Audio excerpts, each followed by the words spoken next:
Good evening, ladies and gentlemen, and welcome to the April 13th Committee of the Whole meeting.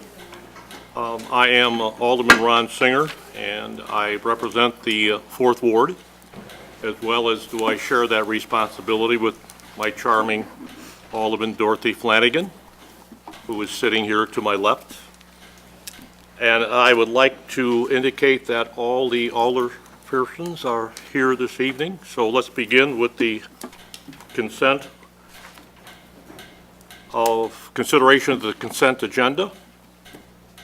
Move to approve the minutes of March 23rd. Second. Motion by Alderman Brown and seconded by Alderman Flanagan. All those in favor indicate by saying aye. Aye. Thank you. We go on now to the items of business. Form A. We're recommending the approval of special event application for Tour de Cure, June 14th to 2015, and use of 4 parking spaces within Water Street parking lot. So moved. Second. Motion made by Alderman Flanagan, seconded by Alderman Marks. Any questions? Any questions from the audience? All those in favor indicate by saying aye. Aye. Item number 4B. We are recommending the approval of a special event application, related street closures, use of city services and reimbursement costs, and draft resolution for IDOT road closure for Fox Valley Marathon, September 20th to 2015. So moved. Second. Motion made by Alderman Cummings, seconded by Alderman Marks. Any questions on the issue? Anyone from the audience? All those in favor signify by saying aye. Aye. Those opposed?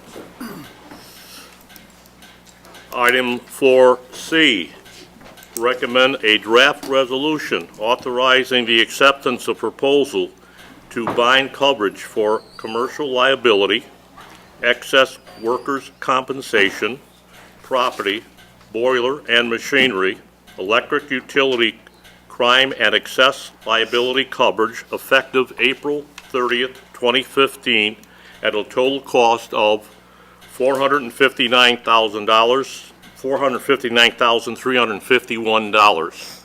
A motion? So moved. Motion by Alderman Mark, seconded. Second. Alderman Bruno. Are there, Alderman Brown?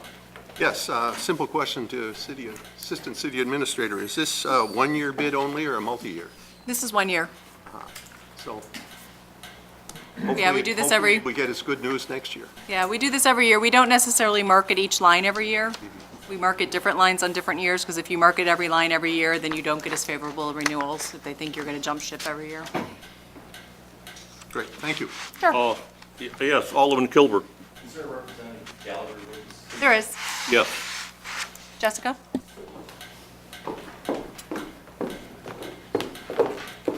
Hi, everyone. Hi, how are you? Good, how are you? Would you please, excuse me, would you please give us your name and state your position? Sure. I am Jessica Govic, Arthur J. Gallagher, Area Vice President of Public Sector. Would you please spell your name, please? Sure. Jessica, Jessica, Govic, Govic. Thank you. You're welcome. Alderman Kilbert. I had a few questions, maybe Of course. help me with these. Could you explain the quarter deductible?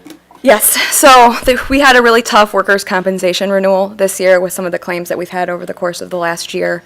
Instead of having Midwest employers raise your premium, we thought of a different strategy where we would give you a corridor deductible instead of raising that premium. And what that corridor deductible is it's a separate deductible that sits on top of your now $500,000 self-insured retention, which is the amount that the city pays for each and every claim that comes out of the workers' compensation. And if you have a claim that exceeds that $500,000 in any claim, it's a one-time deductible that you would fulfill instead of paying out additional amount of premium. Most of your claims are under $200,000. You do have some big bumps every so often that will go over that, but we felt it was easier to have the city take on a corridor than to raise your premium for the course of the next few years. So essentially, we have a $750,000 deductible. For one time, for one period. So if your first claim was over that $750,000 mark, it would go back down to $500,000. And if you never have a claim over $500,000, you'll never pay it. Excuse me, Alderman Kilberg, would you please put your mic on? That helped. Thank you. I had why is it there's such a lack of interest in Workers' compensation. insurance companies willing to underwrite workers' comp in Illinois? There's Especially for municipalities. For municipalities, it comes from the fire and the police exposure. If you look at Illinois municipalities, a lot of workers' compensation claims, along with a lot of legislation that has come out with those workers' compensation claims, has made it a very expensive line item. There's really only 4 insurance companies in the state of Illinois that will write police and fire workers' compensation, which makes it an extremely expensive market to place.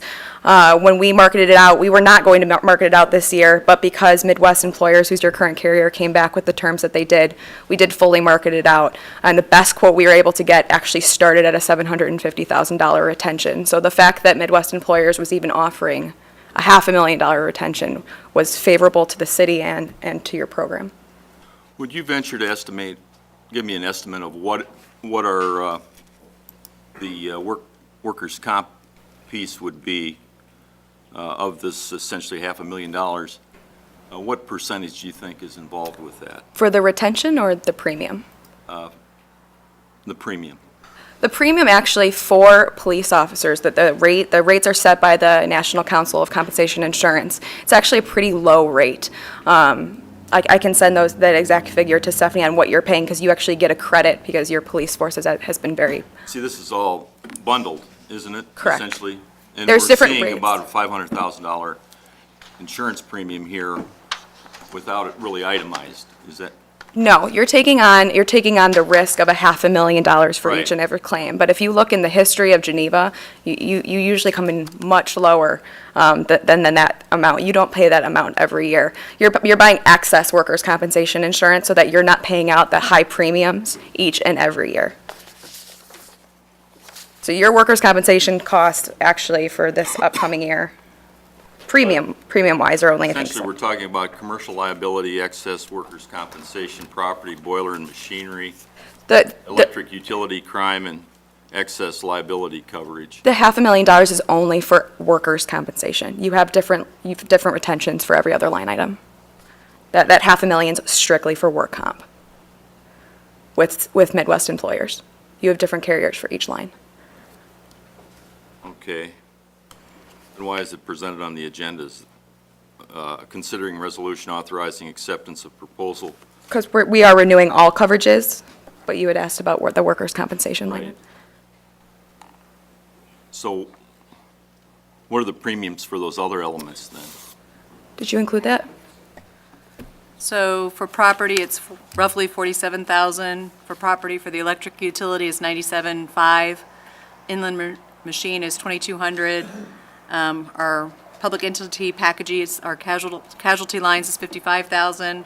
Automobile liability and physical damage is $62,000. Excess liability, $9,600. We have another excess liability for about $39,000. Another excess liability, $25,000. Workers' comp, the excess workers' comp is $73,000. Crime is $1,400, and cyber liability is $15,000. So really over 50% of this, our insurance premium will be related to workers' comp. $73,000 Out of the out of the 459. 459. That's about 14%. Now I'm confused. You said the premiums for all the coverage.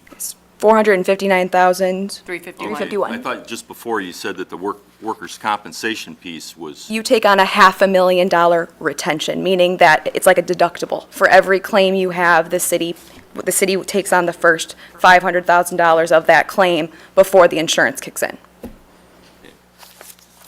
okay. If we were able to reduce, essentially, your report shows here, we have open claims of 1.8 million for 2014, That's the new claim that went on the books this year, yes. right? If we were to reduce that to zero, how much savings do you think the city would appreciate? We You're had- not going to go to We zero? didn't have any workers' comp claims, If you had none? right? Okay, so if you had no workers' compensation claims and your benchmark average, you'd still probably be paying around $50,000 to $60,000 for the excess liability. I mean, for the excess workers' compensation coverage, for taking on the first, still $500,000 of each and every claim. I mean, you're not far off. You're a very well-managed city. You just have had some big claims, some big pops in recent years that have brought up your premiums. But you taking on that $500,000 risk is really reducing the overall cost of your work comp program. What would be an average claim for a city of 25,000? In other words, open claims on an annual basis. Are you saying $500,000 a year in open claims would be considered to be the norm? I'm saying that taking on the first $500,000 of each and every workers' compensation claim is an average for a city of your size. Yes. That would be an average program for an excess workers' compensation program. We looked at a first dollar program, meaning that insurance would cover every part of the claim going all the way up a few years ago, and we were roughly at $900,000 in premium just for that workers' compensation portion. Our history in 2014, we have 143 employees and we had 14 work-related injuries reported. Does that seem excessive? No. No, it does not. Okay, thank you. Any other questions from the dais? Anyone from the audience? Motion has been made and seconded. All those in favor signify by saying aye. Aye. Those opposed? Carrying on. Thank you. 4C, we're recommending a draft resolution and proclamation for National Arbor Day in the city of Geneva, Illinois. So moved. A motion made by Alderman Flanagan, seconded by Alderman Sino. Any questions? Anyone from the audience? All those in favor signify by saying aye. Aye. Any opposed? Motion carried. Item 4E, recommending a draft resolution authorizing execution of a license agreement between Bettsthorn USA and the City of Geneva, Illinois for an open-air market April 19th, 2015 through November 15th, 2015. Motion, please? So moved. I'm sorry? So moved. Motion made by Bruno, Second. seconded by Alderman Sino. Any questions? Alderman Bruno. Yeah, just something of an aside, we talk about the plan for the semi-permanent or outdoor pavilion. When might we see some plans? We have been in correspondence with the owner of the French Market and working with him to get some plans. My understanding is that he has hired an American firm, but that nothing has happened for the last few months due to health issues that he's run into, and so that has really put the brakes on everything for the last several months. Paul can certainly give more details. My understanding is that he has recuperated and he's now back on track to work with this American architect and the city to move this forward. Okay, but it has been Sidoin, if that's how you pronounce it, that's in the Bensadoun. driver's seat. Ben Sadoun. Bensadoun. Thank you. You're welcome to elaborate if you want, but you don't need to. We're hopeful that he can get the contract with the American company and move forward here shortly, so. Thanks. Alderman Flanagan. Thank you, Mr. Chairman. We did discuss it before, but I just wanted to make sure that, you know, it came out, that this agreement is just kind of biding our time until we can get the pavilion built and then go into a different negotiating Right. agreement. This right? is So really it's- just renewing Right. an agreement that we have with him for the past several years. And once they buy into, or we buy into the pavilion, then we'll have a different type of structure, I guess, right? A different type of agreement with them, because Oh, we would definitely have a different agreement. because I'm sure they just don't want to build it and then leave, so, Correct. thank you. Are there any other yes, Alderman Simonian. Thank you, Chairman. Is this a one-year It agreement? is just a one-year agreement. So- It's in anticipation of the fact that we hope to have an agreement for the pavilion next year. Okay. Thank you. Are there any other questions from the dais? Anyone from the audience? Motion has been made and seconded. Those in favor signify by saying aye. Aye. Those opposed? Moving on. Alderman 4F. Singer, I just wanted to point out too. Yes, Chris. If I could, that we're asking permission from the council tonight that the French Market could open on this Sunday prior to the approval of the city council on Monday. That's in this agreement. It just allows them, we would formally approve it on Monday. And they're asking the permission to, which would normally the day they'd like to operate is this Sunday. So just trying to, No objection. yeah, without objection, that's, No objection. No objection. Is it necessary to have an amendment to this? No, since it was included in the It's original. included in it? Okay. All right. Well, thank you for that explanation, Paul. no problem. Thank you. Item 4F, we recommend a draft resolution authorizing the execution of a plat of easement for water main and utilities for the Forest Preserve District of Kane County near Cougar Stadium. So moved. Motion, Second. Alderman Marks, seconded, Alderman Bruno. Any questions? Anyone from the audience? Those in favor, please signify by saying aye. Aye. Opposed? Motion carried. On to 4G, we are recommending a draft resolution of a 3-year contract for landscaping service with Accurate Edge Landscaping, Inc. in the amount of $85,164. I need a motion. So moved. Motion made by Second. Simonian, seconded by Alderman Bruno. Marks. Any questions on the motion? Anyone from the audience? Yes, Is- Alderman Marks. Is this the same Hold on, kind? please. Chris, please address the council with your name and your position. Yes, I'm Chris Bong, Superintendent of Streets. Quick question, does this contract take in all the SSAs also, or just the? Yes, it takes in most of the SSAs. I think there's Fisher Farms SSA, and there may be a few others that are outside of this, but Okay. yes, it's primarily the SSAs. It's 55 properties Okay. throughout town. SSAs, well sites, lift station. Okay. Okay, thank you. Alderman Simonian. Thank you, Chairman. This is for 8 months? Yeah, it's the work is done 8 months out of the year, so Okay. that's how it's calculated. Gotcha. Thank you. Alderman Flanagan. And just for clarification, these accurate edging did come out for bids before. This is just an extension of that. Correct, yeah, this is actually, this is 2 contracts. The first one is for the miscellaneous city properties, which is from, we put that out to bid 3 years ago. And then the cemetery properties, we put that out to bid 2 years ago. So the intention was to make both those contracts end at the same time so we could combine the two. And so it's been bid, but then they offered this deal to us. Yeah. Any other questions from the dais? Anyone from the audience?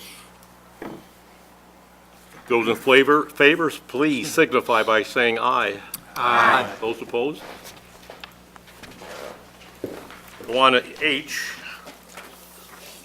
Stationary engine energy storage presentation by Johnson Controls, a recommended draft resolution authorizing execution of an agreement with Energy Connect, Inc., a division of Johnson Controls, Inc., to allow Johnson Controls to participate in PJM's market-based frequency regulation program. I believe Mr. Wright will come up and begin the proceedings. I need a motion, please. Second. It is motion made by Alderman Maladra, seconded by Alderman Marks.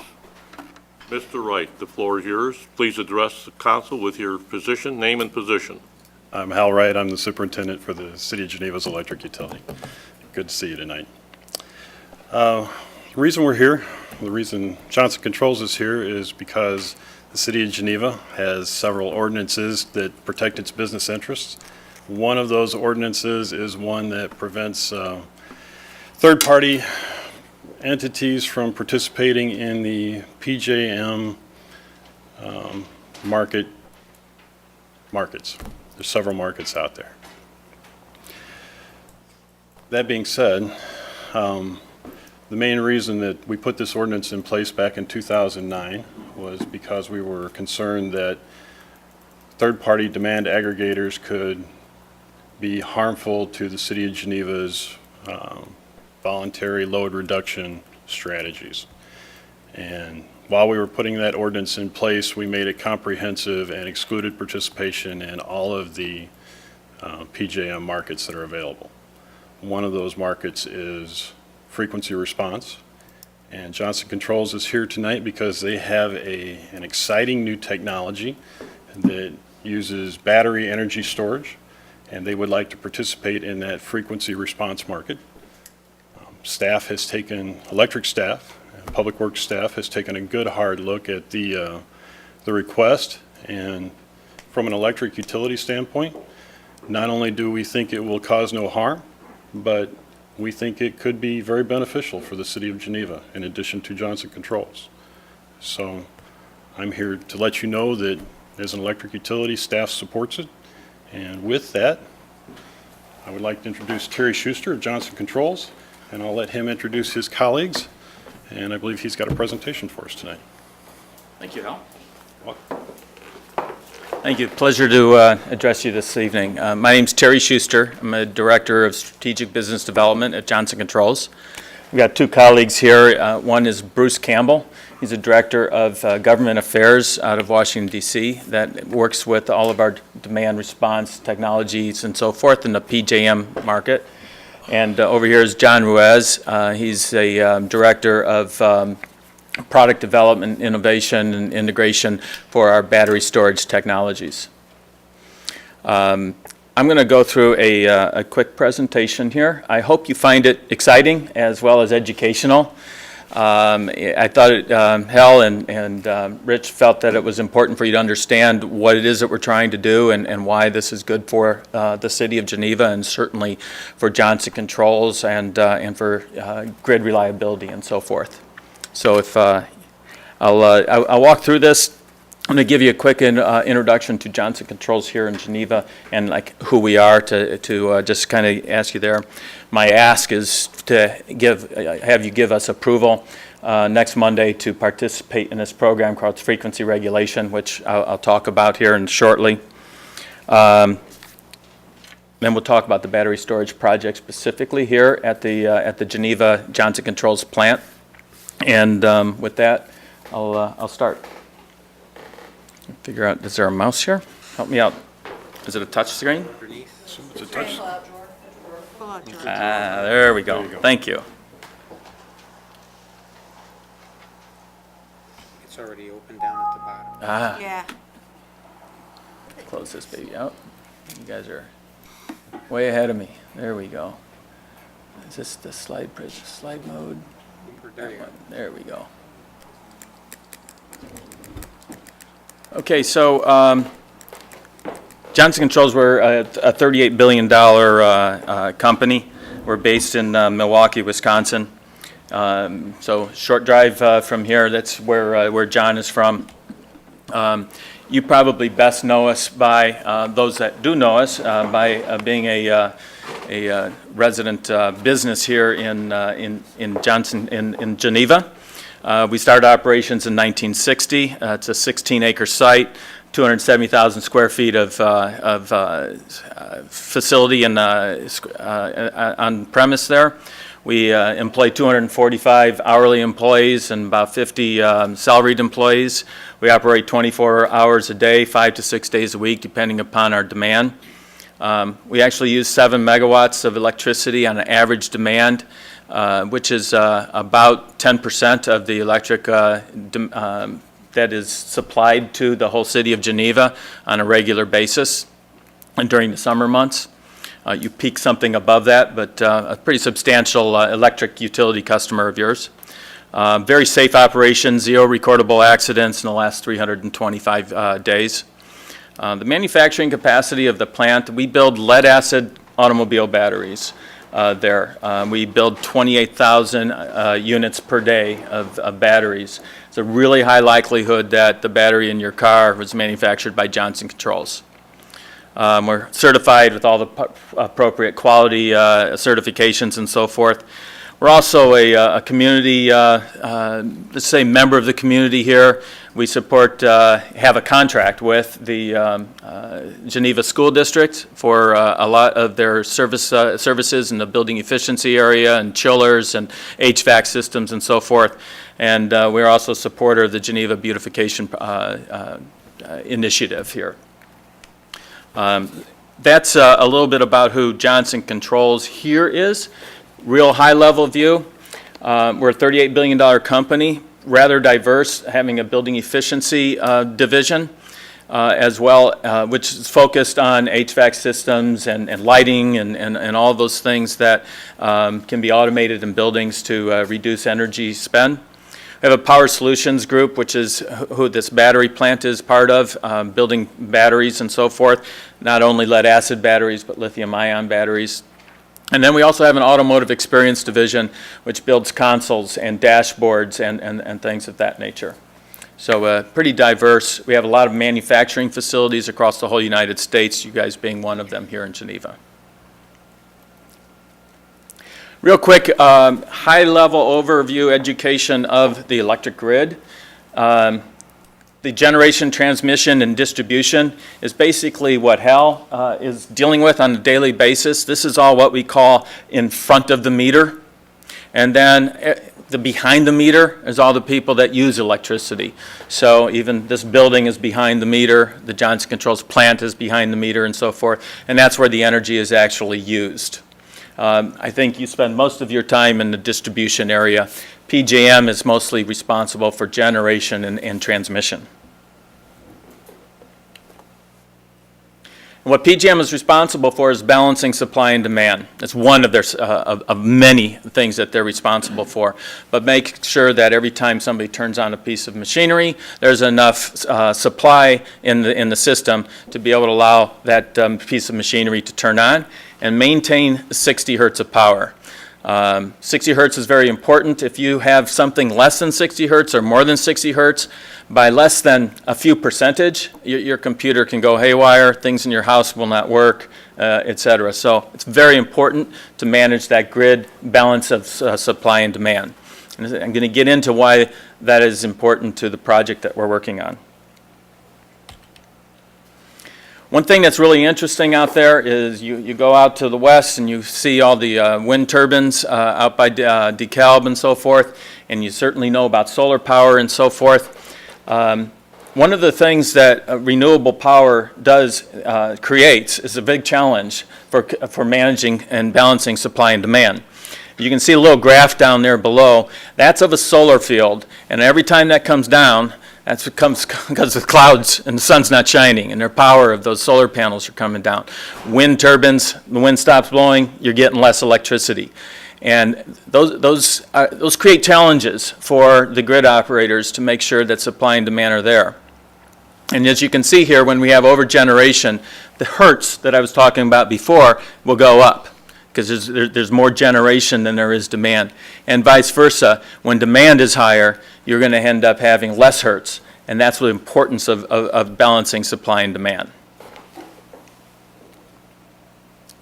So energy storage, I'm sure a lot of you've heard about we can't store energy and so forth. There's a lot of work and research and development around storing energy. And in this case, lithium-ion energy it's in a lot of your electric vehicles and so forth. And I'd be happy to pass this around. This is a lithium-ion battery. I asked John if I could put my tongue on there because I'm that kind of guy, and he says you can if you want, that's not charged. Except he put his tongue on it, so I wouldn't. Yeah, there you go. So anyway, we actually put about 3,400 of these lithium-ion batteries into that container. It's an ISO container, about 20 foot long, to create a much larger battery to the tune of 1 megawatt of electrical storage. And so we're working on this battery technology to help try to balance supply and demand on the grid and make a more reliable grid. And why Johnson Controls is so well suited to do this is because we have this building efficiency business where we have building automation systems throughout the world, managing the HVAC systems and fire and security systems and lighting systems and everything throughout the world. And so we're already in at so many energy users. And then we have this power solutions business where we manufacturing batteries. And so the two teams are working together to develop a technology that will help us deliver this supply and demand balance that we're working towards. I mentioned there's a lot of work being done here. This is specifically a 1 megawatt battery. There are some batteries that are 20 megawatts and 40 megawatts and larger, and there are some batteries that are 5 kW. So this is the number of operational lithium-ion battery projects that fit the kind of the size that we're looking at here. As you can see, there's not a lot of them. There's 17 active projects for a total of 7 megawatts. We put a 1 megawatt battery in here at Geneva. It's going to increase that from 7 to 8, which is a pretty significant increase in the size of these projects for this type of application.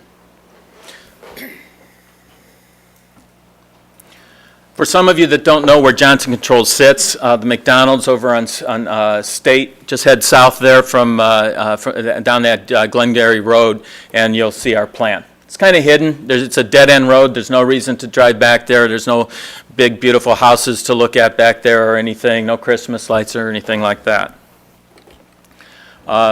This is an aerial shot of the plant, and as it sits, north is up. And there's a spot back there in the back corner of the facility where we're going to place this battery. Right now, they're storing some other things there and so forth. But this is our intent, to install this battery out there and do a lot of testing with the battery. And this is not a research and development. We've done a tremendous amount of research and development on it. This is a full-scale battery. But we need to do a lot of live testing with this battery for months on end and continually improve it. And eventually this will become a showcase for potential customers. And one of the reasons we selected and we want to come here to Geneva is the proximity to our Milwaukee headquarters. So frequency regulation, how does this play? And this is my ask to allow us to enter into an agreement with the City of Geneva to allow us to participate in this PJM frequency regulation market. And it's used to do just this, is to help try to balance that supply and demand. And so what will happen, and you can see these pictures again, you've got this whole behind-the-meter generation, transmission, and distribution going on. And generally speaking, the electricity is sent directly to the energy consumer, the battery plant, this building, wherever you want to be. But when you're in an over-generation part up there in when the product's being generated, we can charge the battery. The grid wants us to take electricity away from them because they're generating more than what is being used. And so we can charge the battery during those time periods. So when they're trying to manage the renewable power and things of that nature, then they're in the over-generation spot, they can charge the battery. When they're in this under-generation spot, then we can go ahead and discharge the battery and operate equipment at our plant. And so that's how we'll be able to help the grid manage those that supply and demand. So PJM actually sends us signals asking us to take more power or to use more power. And that's a constant stream of data that we're flowing from the grid operator to do that. So why we chose the JCI battery plant? The JCI facility is very large. It uses a lot of electricity, as I said, 7 megawatts, and that's important so that we can manage all the stuff that we want to do. PJM offers the frequency regulation program. It's not a program that all utilities offer or all grid operators offer. They don't have it in Florida. They don't have it in places. So we needed to find a place that had the frequency regulation program. There are a few facilities in the PJM footprint that do, are facilities that do have it. But when you add up all these reasons, there's 4 seasons here. We all know that, and we're all so happy that it's April right now. But that gives us the ability to test this battery technology across the spectrum of the seasons. The electrical infrastructure at the plant, it's a large electrical infrastructure. It does not need much upgrades. That costs us less money to install this. The system's paralleled with the Geneva, with the City of Geneva utility, meaning that if we need to turn off the battery and stop using it, we're not going to affect the production of our batteries. We want to use electricity from the battery. We're not going to affect production of our battery plant. At the same time, we're not going to affect the operation of the Geneva utility either. So we have a vested interest in this, and that's to make 28,000 batteries a day. So nothing's going to get screwed up. We'll be on our ear out the plant if we mess up with production there, safety or anything else. City of Geneva thus far has been very excited about this opportunity to support this type of technology getting developed here in Geneva. We have a really good working relationship with the utilities here in Geneva, as well as with the local trades that we're going to use to install this battery system and everything. And as I mentioned earlier, the proximity to our world headquarters, this is intended to be a showcase for international visitors wanting to deploy this technology as we continue to develop it and improve it and so forth. And my last slide here is, so what's the value of this in Geneva besides being a nice city and allowing us to do this? We're going to work hard to help participate in the voluntary demand response program that you guys have here in the city to help lower your peak demand by using the battery and by potentially using some of the assets at the plant to reduce some load and so forth. So we'll be working closely with the plant personnel from that standpoint. You're going to get a more ultimately, you'll get a more predictable load from Johnson Controls. You don't want loads that are peaky and all over the place, and so a more predictable flat load is good for your grid. The City of Geneva will be supporting, this innovative technology, and we have no problem tooting that horn for you guys along the way. Like I mentioned, it will be a global showcase, and there's some unknowns about how much other value it will actually deliver to the electric grid, and we'll learn that along the way. So that's the primary learning opportunity. I hope you find that exciting and everything. And finally, our ask is to get your authorization next Monday to approve us to participate in this frequency regulation program. Thank you for your time, and I'd be happy to take any questions, or if you get too far in the weeds, that's why I got my friends. Thank you for your presentation. Are there any questions for the Johnson boys? Mr. Chair? Yes, Alderman Simonian. I'm sorry, Mr. Alderman Bruno. Thank you, Mr. Chair. Just out of curiosity, so you're making lead-acid batteries here. Does Johnson Control produce these, or is this? Yes, we have a lithium-ion battery plant in Michigan. Right? That's yes. So thank you. And the so from I appreciate the value of this. We're going to derive something beyond just the being able to participate and help a local company. Will we really see anything other than maybe a more even load from Johnson Controls? The City of Geneva has a voluntary load reduction program. We have these coincident peak days, and we send out tweets and put it on the website that on these days when we think we're going to set a peak, that we would like all the customers in Geneva, if they can, to voluntarily reduce their load to the extent that they can. That lowers our requirements for the following year. It lowers our costs for the following year, and all of those savings flow back to the customers of Geneva through the purchase cost adjustment, the PCA, in that following year. So to the extent that we do a good job this year, we save money through the PCA next year. Okay, good. And the proximity of that, what do you call it, the trailer of batteries? Yes. Just beyond your property line, that's residential back there? Yes. there, and those, that's pretty mature technology. There haven't been fire issues with any of these types of devices? I can say yes, we can expand. So the, yeah, I'm sorry. Before you go, one thing that I need to point out, this is just an agreement to allow them, from a utility standpoint, to participate in this market. It's not permission for them to actually do this yet. They have the whole permit process that they have to go through the building department, and all of those things that they still have to do. Okay. I get the toy. So John Ruiz, R-U-I-Z is the last name. Would you please spell your last name? R-U-I-Z. Got it? Okay, thank you. So this particular battery we're talking about, there happens to be 3 different types of batteries that Johnson Controls makes in this particular type of technology. This happens to be the middle size of the 3. The batteries themselves have been designed by Johnson Controls. We worked with another company in France to develop this for us.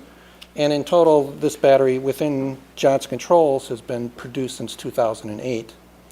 In France, this battery has been produced since about 2005. So it has about a 10 years or so of experience behind it. We haven't had any type of incidents with this battery. Lithium-ion technology itself has been around since the early 2000s, but it is, it's a battery just like any other battery. It can indeed have, what we call thermal events, which are fires. Right? This particular system we're talking about, we've actually protected against that in 3 different ways. The battery itself, if for some reason it believes it's going to have a thermal event, there's actually a vent on the bottom of it that it'll open up and do what we call degassing, which takes all the pressure out of the battery itself and makes it inert. If that were to fail, there's electronics that's built on top of this particular system that we're actually measuring all these batteries. If it decides these batteries are in an unsafe condition, it'll shut down the system. And then there's a 3rd level of protection where within the container that these batteries reside in, there's a fire control system that sends out an inert gas to extinguish any fires. So there's Okay. safeties in place to ensure that the system will work. Thank you. I think that's all I had, Mr. Chair. Alderman Simonian, do you have a question, sir? Yes, thank you, Chairman. This is going to be outside, I'm correct, right? Absolutely, yes. And Hal, I mean, how much under generation versus over generation, I mean, do you expect? Do you have any idea of how often we're going to be filling the load into this battery? That's a great question that I don't know the answer to. Let me try to address that. Is this a daily experience? What I can tell you is they are on a time-of-day rate. It would be more advantage to them to fill it at night and to discharge it during the day, but beyond that, I'm going to let them answer that question. Yeah, that's a very high-level question in that Geneva is not on a daily basis managing the supply and demand. It's being managed by PJM, and obviously your plant, the waste management plant, is part of that whole structure of supply and so forth. But it literally is, PJM is sending us signals every 4 seconds telling us how much generation supply and stuff, and we're not doing this. We're doing something like this. Okay, thank you. Very good question. And so the power is actually going to be used by you guys? Yes. It's not going to be tapped off the residential market or anything like that? No, we're not going to export power into the grid. I believe we're going to have an interconnection policy request or application simply because I believe that if we lose all power in the city of Geneva, the battery will send power out into the grid, and we'll have to have that interconnection or to stop that. That will be able to do that, but we need to have that connection. Gotcha. Is this a technology that the city can take advantage of down the road? I think it's a possibility, absolutely. Down the road is the big question. You know, we've been doing a lot of R&D, not only us, but the world, around how to store electricity. Besides, you know, at a dam where you can store water and that's stored electricity in a sense. So sometime down the road.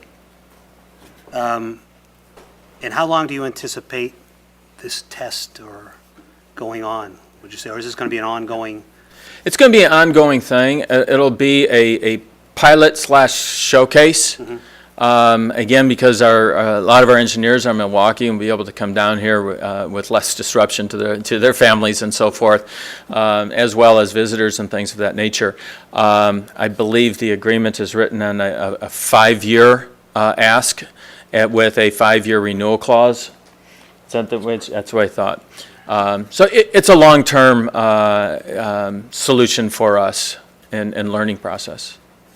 I think it's a great idea. I'd love to, I mean, so our benefit comes from future management of the cost of power, correct? Other than being part of the high visibility project. Your direct monetary benefit would be that. The main benefit to Geneva from the electric utility standpoint is their ability to reduce our peaks. Right. If they can do that, that saves us money. It's not a lot of money because it's small in comparison to our load, but it does save us some money. But it gives, it's future money, right? It's future Am I correct? money. Yeah.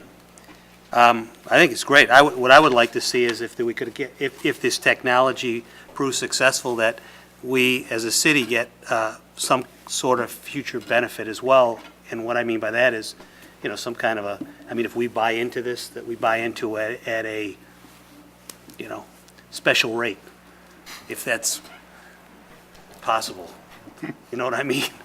I don't think the economics are there yet. And Yeah, and I don't know that. time will tell. It may but never just get there. that we but- would have some kind of a preferential place in the future for this technology, to be part of the partnership. Agreed. That's Agreed. something I'd like to. From the utility standpoint, it looks very similar to a solar panel, which also produces DC power and has an inverter that connects it to the grid. Same thing that this does. So. Okay. It's great. Sounds great. Thank you very much. Are there any other questions? The dais, Alderman Brown. Thank you. From what you were explaining, I take it that this device operates on the time scale of minutes or hours in response to PJM requests, and it's not yet able to respond in a single cycle. One can foresee these devices being able to respond to glitches on a single cycle basis in the future. The lithium-ion battery itself is capable of that, so I would hope that sometime in the future we can be looking at these devices that can actually be spread around distribution systems like ours that can actually handle glitches, Yep. which occur often. Yep. And they're the most common failure that we see here, thanks to our friends at Con Ed. I think it was partly the cause. But your system is not. It will respond to requests from PJM, basically. For the frequency. Except for when you internally want to Yeah. turn a large supply on or off. Exactly. So, you know, there's a battery of, no pun intended, a battery of 18 tests, with, you can imagine, subtests upon subtests of that and everything. And we've got a long agenda of a lot of things that we want to do to perfect this battery technology, as well as you know, commercialize it and eventually market it. But you're absolutely right. You know, if you go to, I don't know if Geneva's got any data centers, but if you go into a data center, They want single cycle response. they've got a battery room in a data center. And is it reasonable to think that that will come about over future? I think so. Well, I think it's wonderful that we're sort of becoming a beta tester of this, because it spawns nothing but goodwill and also insight into where the whole program is moving in the future. And I applaud our energy department for trying to be out in front of all of these things. So, thank you. Sounds exciting. Alderman Kilbert. Do you currently have on-site generation if you were to lose power? At the plant, no, we do not. You don't, okay. And how many hours do you think of reserve could you potentially build with this? In other words, to operate your facility independent of anything external coming in? From Geneva. We would not be able to operate our facility with this battery at all. Our usage is 7 megawatts, and this battery is a 1 megawatt battery. So the high-level answer to your question is we can let this battery run, if it's fully charged, we can let it run for 10 hours at 100 kWh. So it really is time dependent and so forth. Does that answer your question? You could put your computers on it. Alderman Cummings? If you are buying a little bit less electricity during peak times from Geneva, buying a little bit more at low peak, so buying a little more at high peak, a little less at low peak. I don't know about our margins during high peak hours versus low peak, but is there any risk of us essentially getting less money from you into our system for the same volume of electricity, because you're buying it slightly different times? And if so, is it negligible? Is it not negligible? What contract are we? And the reason I ask, what I'm getting at is that we are sort of forced to buy a certain amount of electricity, and I don't want to start going down a path where we end up with more and more systems like this, where suddenly we have an amazing amount of capacity and nowhere to go with it, and being force-fed purchases. Great question. Simple answer, this one's negligible. If this technology were to expand and start to consume significant percentages of our load, then that's something we would have to take a good hard look at. But the reality right now is that we are buying power typically off the market during our peak times, and we're paying a premium at peak times for that power. We hedge that with power contracts and with our ownership and our generation, both Prairie State and the Geneva generation facility. But if we don't have to buy it to supply it to our customers, then we save money. And I think it's net neutral at this point.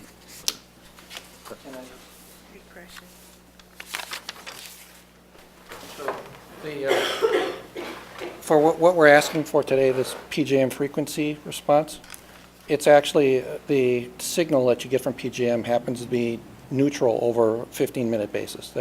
They imply that they'll consume as much energy as you'll provide. So within the time frame that we're talking about for at least frequency regulation, it's net zero. Now, it's not really net zero because there's some losses within our battery when you consume and provide energy. So that there will be a small incremental consumption from the plant because of this. But over that 15-minute period, the signaling is supposed to be neutral. Okay, thank you. Are there any other, Alderman Flanagan? Thank you, Mr. Chairman. This doesn't open us up to any type of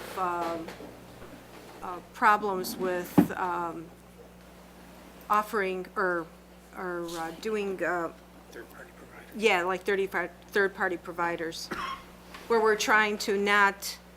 No, this is, we are not altering the ordinance at all, so that Okay. protection is still in place. We're not kicking that door open. Okay. We are making a very specific directed agreement with Johnson Controls to allow them to participate in this market for this technology at this time only. But it doesn't open us up to the other, to someone coming in. That is telling us- correct. Okay. Yeah, great question. Are there any other questions from the dais? If I may, real quick, just add on. So our legal team worked with your legal team to draft this letter of authorization. And I also comment that Johnson Controls here is a battery manufacturer. You know, we're a manufacturer, no matter what we're manufacturing over there. We've got the battery technology that we want to implement, and we also happen to be a third-party aggregator. So it's the whole package deal, all one Johnson Controls. And so we're not actually going to be working with a third party. We are the third party as well as the energy user as well as the battery supplier. And I thought Alderman Cummings' question was excellent, so. Thank you. Are there any other questions from the dais? Anyone from the audience? Very good. A motion has been made and seconded. All those in favor signify by saying aye. Aye. Any opposed? Motion carried. Thank you. The next issue, 4I, is a segue to 4H. We're recommending a draft resolution authorizing execution of an amendment to the operation and maintenance agreement with Caterpillar Power Generation LLC for operation of the Geneva Generation Facility in 2015, 2016, and 2017. I'm looking for a motion. moved. Motion Second. by Alderman Sino, seconded by Alderman Maladra. Are there any questions from the dais regarding the motion? Anyone from the audience? Alderman Marks. Have we always had a 3-year agreement on this, or has it been a year by year? The last 3 years, we've had a 3-year Three-year agreement. agreement? Before Okay. that, it was year by year. It was year by, okay, that's why I was confused. Okay, thank you. Any other? Alderman Brown. Thank you. We've been at this now a number of years, and I know when we started this, there was a question about, well, there's a sort of a guessing game as to how much maintenance. Can we ever get into a position where it's a service contract? Instead of, a yearly amount being, or do they actually bill for services rendered, and this is just a maximum amount? This is a maximum amount they bill for. There's a minimum amount, and then built into those numbers are the number of hours that we think we may run. So So there's an amount which there's a, procures their services, and then on top of that, it's billed. correct. The actual, how much of that 200,000 is the base amount? Do you remember off the top of your head approximately? No. Half or quarter or? I'm sorry, I don't remember off the top of my head. I believe the base amount, well, maybe I do, is around 38.5 in real rough numbers per month. So that's for a service contract, and then everything above that is billed. Correct. And that, over the years, that's been beneficial to both them and us, I presume, since, It has been extremely beneficial. We get their best people, and they operate that plant at a 98, 99% efficiency or reliability. It's there when we need it. and again, this was basically a beta test site for them when they first came to us, so That's true. I think your department can be given credit for it. Thank you. Mike Buffington should get the credit for Alderman. that. Alderman Flanagan. Yeah, I wish that Johnson Controls were still here, because I was thinking, how do we now use their technology to harvest the peaker plant into the batteries so we can use it? Will that ever be something that we can do? Certainly, the peaker plant can charge the battery. I mean, if they had, well, that's what I'm saying is though, but to have a facility similar to what they have as a backup for ours. I've thought of that, and someday that might be a viable I want one in my viable office. way to back up one of our Right. engines if it wasn't available. All my computers, I worry about them like babies. Any other questions from the dais? Anyone from the audience? Motion has been made and seconded. All those in favor, please signify by saying aye. Aye. Any opposed? Motion carried. We are now on 4J. We are recommending a draft resolution authorizing contract and bid award to Demar Tree and Landscaping Service, Inc., in the amount of $120,000 for the city tree trimming program for fiscal year 2015-2016. I need a motion. So moved. Motion by Alderman Marks, seconded by Second. Alderman Flanagan.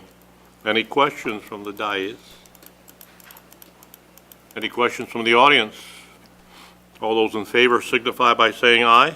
Aye. Any opposed? Motion carried.